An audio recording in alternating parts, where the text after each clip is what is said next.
First of all, from Newsmax, Washington, professor of international business at the University of Maryland, Peter Morici. Peter, you are adorned in your bow tie. I appreciate that, and it's good to have you. And from the Newsmax newsroom, the gentleman you see each night at 6 p.m. Eastern, host of The Hardline, Ed Berliner.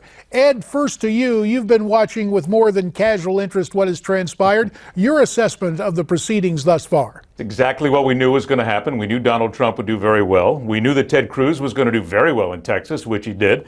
I don't think Virginia was actually much of a surprise because a lot of the suburbs in Virginia basically noted earlier that they were going to go for Marco Rubio. But I think what we're seeing here, quite frankly, is this. Marco Rubio is out of time. He's got to win in Florida, or at least he's got to do well by the time he gets there for his money to hold out. But I think he's pretty much being shown the door. Ted Cruz is really the only alternative. And if you listen to a lot of the social media, read a lot of the social media tonight, there are people not sure they want to really go for either candidate at this point. I think the other thing that is very interesting is when you hear certain rumors going around. For instance, Rick Scott, maybe. There was a rumor going around tonight that was discounted within 10 minutes by the Rick Scott camp that he was going to not only support Donald Trump, but maybe somebody was mentioning vice president. It's a little too early for that. I think what you are seeing is a little incredulity, if you will, on Chris Christie standing behind Donald Trump as he does. I think people are saying, is he still not the governor of New Jersey? And the only other thing that I saw tonight that really came out, and we started this tonight at 6 o'clock on the Hardline, the talk about a Republican civil war, JD, that by the time the convention comes around, not everybody's going to be behind Donald Trump. There are going to be people there who will quite frankly want to attack him, like major Republican business leaders, Meg Whitman, Todd Ricketts, Paul Singer, all trying to put together a super PAC tonight with a lot of money to go up against him. And maybe that's not a bad idea, JD. Maybe a little civil war in the Republican Party is a good idea right now. Maybe clean some people out, clean some thoughts out, and start all over again. I'm sure that's going to be a level of conversation for us for quite some time. Well, let's talk about it now with Peter Morici, the professor of international business at the University of Maryland, resplendent, as always, in his bow tie. Maybe you can tie this up in a bow for me tonight, Peter. Your neighbor across the state line in Virginia, the GOP Virginia chairman, was on our broadcast earlier, and he seemed to be saying that he was looking forward to a brokered convention. And I realize you teach international business, but what I understand... Well, I'm also a columnist. Yes, you are let's emphasize, a columnist. And as you look at fodder for tomorrow's column, what is your lead? Well, my feeling is that Cruz has established himself as worthy of going on because he won in Oklahoma. I mean, what does it mean if Rubio wins in Florida? You win your home state, and Bernie won in Vermont, and Kasich could win in Ohio, though that's up for grabs. It doesn't mean a lot. My feeling is the Republican Party needs a civil war. The reality is it's the Democratic Party that's become the party of big business. It's the party of the big banks in New York. It's the party of the big technology companies. It's the party of Hollywood, which is a huge industry. It's not an art form. The Republican Party needs to once again become a party of the people. That's what Donald Trump is about. You see, I've heard too much tonight about immigration and about trade and so forth. What really unites all of these various elements, remember, Trump's winning in Massachusetts. Of all places, there aren't any evangelicals up there. There are hardly any displaced factory workers up there. They all died long ago. What it is whether you're an evangelical, whether you're for gun rights, whether you have a problem with trade or so forth, people see the basic fabric of American society being frayed, coming apart so that there's nothing left to fight over. Well, the reality is inside the Republican Party are a group of people who've gotten rich by holding power, by having access to power and so forth, and it's time that they be asked to change, to accept the will of the people and to go forward with Trump. And if they're not willing to do that, then maybe we do need the house cleaning that Ed talked about. Let me speak of change. JD. Sure, DML. Go right ahead, sir. I do believe that there are some Americans who don't like the way that Wall Street operates, but I don't think there's a single American who would not like to be rich. I don't know if I'm going to agree with that part of Peter's assessment. Wait a minute, I didn't say Americans don't want to be rich. They don't want to be abused by the rich. There's a heck of a difference between that. There really is. Okay, you know, they're the being Bushes abused. have used the White House to get rich. Peter, you don't need to scream but in they my ear. haven't done Peter, much you don't to have to enrich scream in my ear. Americans. Okay. Peter, let me finish my point, will you? All right? All right, you don't have to scream in my ear. Here's the deal, all right? The people are being abused by Washington, D.C. Washington, D.C. is allowing those rich people in of Wall Street, if you will, to abuse America, all right? The point here is that Hillary Clinton said that America is still great. I disagree with her. America right now is in a place where it is mediocre. We are mediocrity. And the reason why we are living on mediocrity is because Barack Hussein Obama has been a very effective president. He told us he was going to fundamentally transform America, and he has kept to his word. How can you say that America is great when we're allowing veterans to die by the numbers? 22 of them are committing suicide every single day. We've got thousands of people crossing through our border every single minute of the day.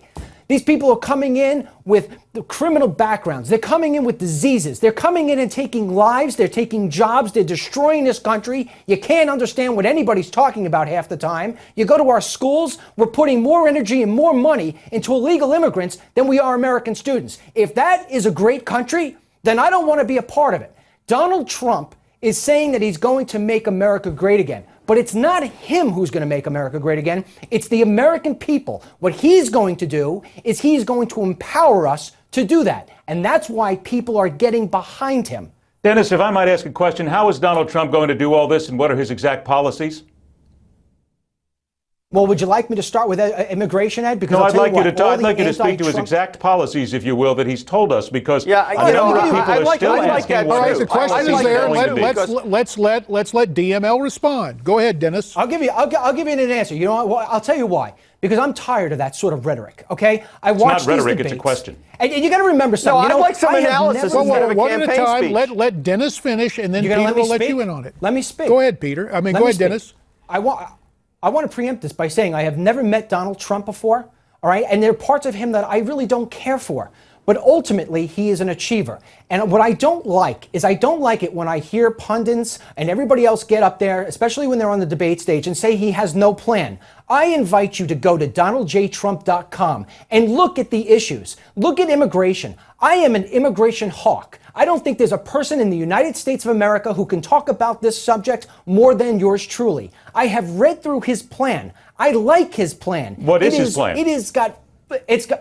What is his plan? He is going to shut down the border. He is no longer going to allow illegal aliens to come into this country. He is going to build a wall, and he's going to have Mexico pay for it, and I believe he is. He is going to put safety back into this country. He is going to put Americans first, so this way they could get the jobs building homes instead of it going to the people coming in from Latin America. All you need to do is stop listening to the rhetoric that's on television from all the other places that want to see this man crumble. Just go to his website, take 5 minutes out of your day, and take all the intelligence that you have packed up and read that document, and then you come back and tell me. Well, I think that's a what's number of things not here, part Dennis, of his because plan. a lot of people are not only on social media, but also writing us, and a lot of people that we have as guests on our show who are very intelligent people, and they're always asking for exactly what the plan is. That's why I ask. And I think well, they're also there are asking for elements, Donald Ed. Trump Go to to- tell them what the Ed. plan is, because Donald Trump does not tell them what the plan is Okay, when Ed, he speaks. Let's And let that's what Peter people have are let's asking. let Peter have a chance. Okay. Go ahead, Peter. Okay. There are elements of the plan that are realistic, and there are elements of the plan that are foolish. For example, I have bothered to go to the website. I'm not here to make a campaign speech, but I'm here to analyze what I see in Trump. I've gone to the website, and on trade, he essentially has Romney's platform, and it has rather broad support among a minority of economists. How can I say broad among a minority? Well, his tax on imports with regard to China was endorsed by me some 8 years ago, as it was by Paul Krugman about 5 or 7 years ago. And certainly he's not a conservative. He's a liberal economist at the New York Times and a Nobel laureate.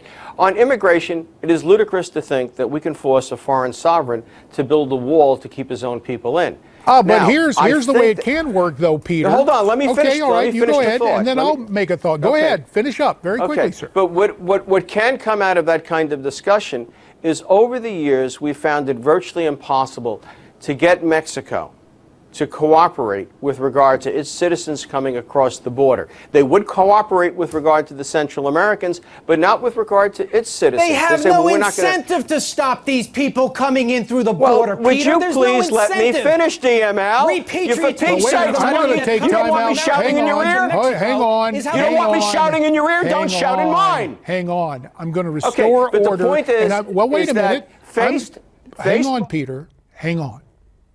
Here's the point we need to make about how you have, quote, Mexico pay for it.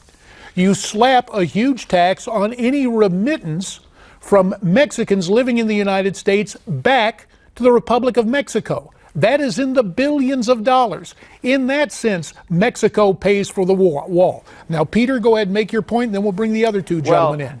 You just did. What I was saying, what I wanted to get at is we could get at the remittances. But, you know, telling Mr. Fox that he's going to have to pay for the wall is absolutely ridiculous. And so he needs to climb down from positions like that. But wait a minute. And to start to... When I was in government, Peter, when I served in Congress, we had President Fox come to Arizona and tell us what our policy should be vis-a-vis his countrymen coming into our country illegally. Now, that was not only ludicrous, it was outrageous, and that's why I told the Mexican president so turn to, quote, it around. shut turn up. it around. JD. Yes. Go Turn ahead, it Dennis. around. It's not going to work. JD.